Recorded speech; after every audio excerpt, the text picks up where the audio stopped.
Okay, well, I've finally come up with a new effect. I know it takes me a while. I'm really busy these days, but anyways, I hope you like this. If you like powerful, simple effects where you can just put all your focus in presentation, don't have to think about the mechanics and the things to, the manipulation, the sleight of hand, things like that. This one's for you. So I hope you like it, and I'll get on with the tutorial. So what you're going to do first off is you're going to be showing off a deck of cards, and I guarantee these are not like Svengali deck cards or anything. These are regular playing cards, and you can have the spectator cut the deck a number of times, and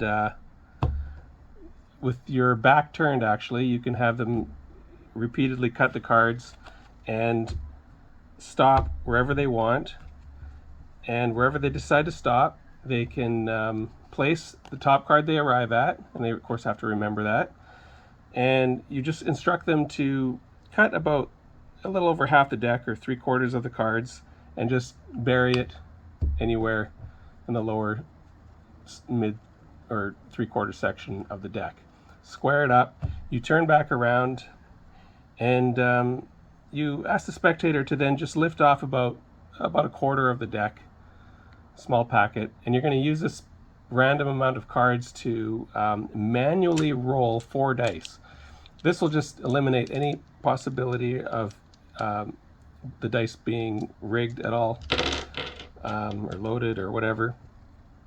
And so what you're going to do is have the spectator just slide off about any number 1 up to 6 cards to represent a die roll. So for instance, say 1, 2, 3, 4, 5 of their random amount of cards, and then they take the die and they look for the number that they've pulled off with their amount of cards, 5 in this case, and they're just going to simply place that number flat, face down on the table like that. And this will be their first random manual die roll of the 4 dice.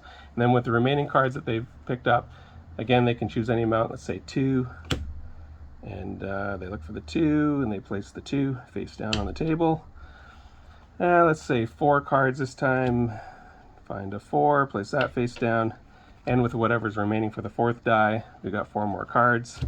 Again, it was a random amount of cards, so there's no manipulation. It's very fair, random die roll based on their random selection size packet. All right, I think that's fair, and I don't think there could be any question on that one. Now, with this random die roll, believe it or not, even though the performer could possibly not know what card they selected, where it is in this deck of cards, and they haven't even touched the deck, remember, they've just instructed the spectator to do all this, what I've just showed you in the video, in their own hands. And this is what makes it so powerful and what I love about this effect. It is a hands-free effect. So anyways, they total the dice. So here we go, 8 plus 5, 13 we get, okay? Now, let's deal, you can get the spectator to deal 1 card at a time up to 13, and believe it or not, they will arrive at their secret card. Now, you're just going to get them to deal up a number away from the 13 for now. Let's just start to deal 12, okay? So 1, 2, 3, 4, 5, 6, 7, 8, 9, 10, 11, 12, and 13 was the random die roll. And again, you remind them, the spectator, they took the card, any card, they cut the deck as many times as they like, they took the top card they arrived at, they simply stuck it in the deck in a random position about 3/4 of the way down, about this area, and it just so happens that the die roll matches, believe it or not, the 13th card, and their card for the first time they reveal is the King of Clubs, and there you go. That direct, that simple, regular cards, and it doesn't get that much more impossible than that, I think. Anyways, I'll let you know how that's done. So, and it's an easy reset for the trick. The cards are just placed back. Actually, you take the card that they arrived at. Actually, no, we'll leave that there. Place that back, and these cards here we'll place back on top of the deck, and we'll find our duplicate King of Clubs, which is what it was, and we'll place it on top where it originally arrived at. So you might start to kind of put things together now when I said duplicate. As you can see, this is actually a deck of, you probably may have, some of you noticed, the deck is slightly larger looking. Most people won't really pay attention to that, and even if so, I mean, you know, you can just assume that maybe there's just jokers in there or something. But there's actually 56 playing cards here. And what it is it's just 28 random cards of one deck, and the other half 28 duplicates of the same cards in the same order. Okay, so you can set this up, you know, any way you like. You know, just 28 random cards and then another 28 of the same random cards. So for instance, yeah, you can see the 5 of spades here at the bottom, and the 5 of spades all the way up to the king of clubs, and all the way up to the king of clubs on this bottom half. 28 cards in each pile. Okay, so that's it. That's the setup. And of course, you know, you can just kind of flash the cards briefly. They won't notice the duplicates if you just kind of do this quickly. They'll just see a random mess of cards. You could actually deliver the cards doing this sort of slop shuffle effect when you do it like this, exactly like this, kind of move the bottom on the top and the top of the other half on the bottom. It actually keeps them in the same cyclic order. It just looks like you kind of mix them. Again, you can do, I don't suggest doing it this way because they might notice the duplicates if you do it face up. But anyways, you just do it briefly. You know, don't make too much of an importance of it or anything. Just casually, just kind of mix the cards like that. You can do a couple cuts and then have the spectator with your back turn. They can cut it as many times as they like. Again, being that the cyclic order that they are, whatever card they arrive at the top, this duplicate will be exactly 28 cards down. Okay, so that's how that works. So arriving at 28, I mean, it's just a force, obviously, with the dice. Now you probably worked that out now. I'll just explain in case there's still people that don't quite understand how the force happened with the dice. But what it is basically is when you have, okay, let's say you got this card selected, the 2 of diamonds they arrive at.